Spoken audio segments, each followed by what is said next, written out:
नमस्कार दोस्तों, आज हम बात करेंगे सौरमंडल के सबसे विशाल ग्रह बृहस्पति यानी जुपिटर की।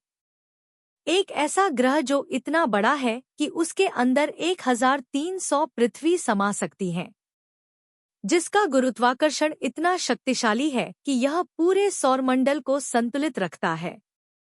इस वीडियो में हम जानेंगे जुपिटर कैसे बना, उसका वातावरण कैसा है, उसके चंद्रमा और जुपिटर पर भेजे गए सभी मिशन। तो चलिए शुरू करते हैं जुपिटर की पूरी कहानी। जुपिटर का जन्म लगभग 4.5 अरब साल पहले जब सौरमंडल बन रहा था। तब जुपिटर सबसे पहले बनने वाले ग्रहों में से एक था। जुपिटर पर कोई ठोस सतह नहीं है, यह मुख्य रूप सिर्फ गैसों बना है, जिसमें मुख्य गैस हाइड्रोजन और हीलियम है। वैज्ञानिकों का मानना है कि अगर जुपिटर थोड़ा और बड़ा होता तो यह ग्रह नहीं बल्कि एक छोटा तारा बन जाता। अब बात करते हैं जुपिटर के अमेजिंग फैक्ट्स के बारे में।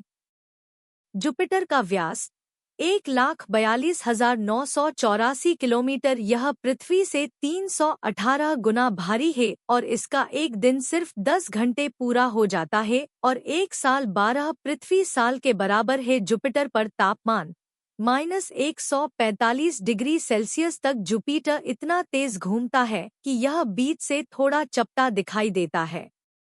जुपिटर का वातावरण बहुत ही खतरनाक है क्योंकि ये कोई ठोस ग्रह नहीं है, यह एक गैस जायंट है, यानी पूरा ग्रह गैसों का महासागर है। इसके वातावरण में 90% हाइड्रोजन और 10% हीलियम और बाकी की मात्रा में अमोनिया, मीथेन और पानी की भाप भी मौजूद है। जुपिटर पर हवाएं इतनी तेज चलती जो कि 600 किलोमीटर प्रति घंटे की रफ्तार से चलती है। जुपिटर पर एक विशालकाय तूफान लगभग 350 सालों से चल रहा है, जिसमें लगभग 2 पृथ्वी समा सकती है। उस तूफान की गति लगभग 600 किलोमीटर प्रति घंटे से चल रहा है, जिसको वैज्ञानिकों ने ग्रेट रेड स्पॉट कहा है। यह सौरमंडल का सबसे बड़ा तूफान है।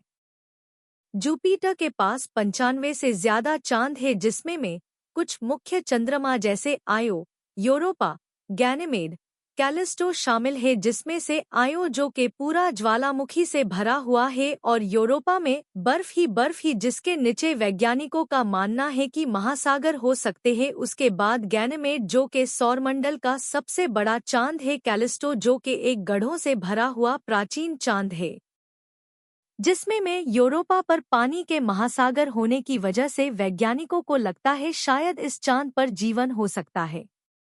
अब हम जानेंगे जुपिटर पर भेजे गए महत्वपूर्ण मिशन के बारे में, जिसमें पायोनियर 10 जो के 1973 में भेजा गया सबसे पहला यान था, जिसने जुपिटर की क्लोज तस्वीरें भेजी थी। उसके बाद पायोनियर 11 जो के 1974 में भेजा गया था और उसने जुपिटर ग्रह की चुंबकीय क्षेत्र का अध्ययन किया था और उसके रेडियस बेल्ट की भी जानकारी दी थी। जिसके बाद वोयेजर 1 जो के साल 1979 में भेजा गया, जिसने जुपिटर की रिंग्स की खोज की और उसके चांद की डिटेल्ड तस्वीरें भी भेजी। फिर वोयेजर 2 जो कि साल 1979 में उसने जुपिटर का एटमॉस्फेयर का अध्ययन किया और ग्रेट रेड स्पॉट का भी विश्लेषण किया। जिसके बाद गैलीलियो मिशन जो के साल 1995 से 2003 का सबसे बड़ा जुपिटर मिशन था, जो जुपिटर की ऑर्बिट में पहुंचने वाला पहले स्पेसक्राफ्ट था और उसके चांद यूरोपा पर महासागर के भी सबूत मिले। गैलीलियो ने 8 साल तक डाटा कलेक्ट किया और वैज्ञानिकों को भेजा। उसके बाद जूनो मिशन 2016 में लॉन्च किया गया, जो कि नासा का सबसे बड़ा एडवांस मिशन था, जिसने जुपिटर की एचडी फोटो भेजी और उसके अंदरूनी संरचना की जानकारी दी और उसके मैग्नेटिक फील्ड की भी मैपिंग की।